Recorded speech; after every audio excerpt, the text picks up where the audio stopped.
سوال کر کے چابی علم کی کہا گیا اسے، سوال کر کے چابی علم کی کہا گیا اسے، کہا گیا سوال کر، سوال آدھا علم ہے، کہا گیا سوال کر، سوال آدھا علم ہے۔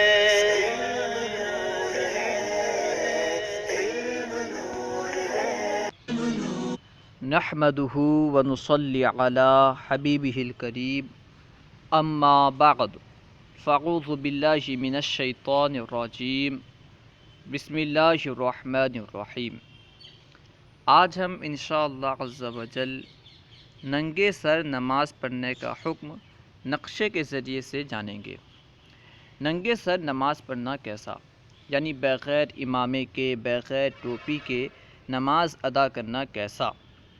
کیونکہ ننگے سر نماز ادا کرنے کی، ننگے سر نماز پڑھنے کی مختلف وجوہات ہیں، اسی وجہ سے ننگے سر نماز پڑھنے کا بھی مختلف حکم ہے۔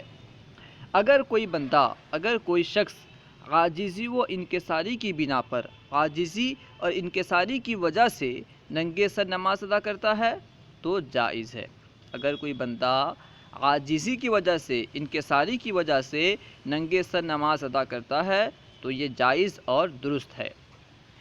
اور اگر کوئی بندہ سستی و کاہلی کی بنا پر ننگے سر نماز ادا کرتا ہے، سستی کی وجہ سے، کاہلی کی وجہ سے ننگے سر نماز ادا کرتا ہے تو اس طرح کرنا مکروہ ہے، ٹھیک ہے؟ سستی و کاہلی کی بنا پر ننگے سر نماز پڑھنا مکروہ ہے۔ تیسری صورت یہ ہے کہ کوئی بندہ نماز کو حقیر اور کمتر سمجھتے ہوئے، نماز کو ہلکا جانتے ہوئے ننگے سر نماز پڑھتا ہے، تو اس صورت میں ننگے سر نماز پڑھنا کفر ہے۔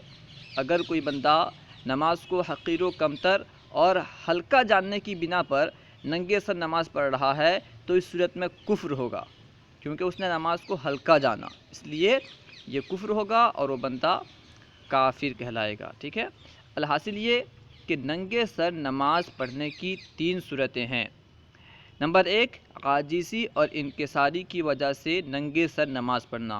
عاجزی، انکساری کی وجہ سے ننگے سر نماز پڑھنا جائز اور درست ہے۔ سستی و کاہلی کی بنا پر ننگے سر نماز پڑھنا یہ مکروہ ہے۔ سستی کی وجہ سے، کاہلی کی وجہ سے ننگے سر نماز پڑھنا مکروہ ہے۔ نماز کو حقیر و کمتر اور ہلکا جاننے کی بنا پر ننگے سر نماز پڑھنا یہ کفر ہے۔ اللہ و رسولہ اعلم۔ امید ہے کہ آپ کو ہماری یہ ویڈیو اچھی لگی ہوگی۔ اگر آپ کو اسی طرح کی اور بھی ویڈیوز چاہیے تو کمنٹ باکس میں ضرور اپنے تاثرات لکھیے۔ السلام علیکم ورحمۃ اللہ وبرکاتہ۔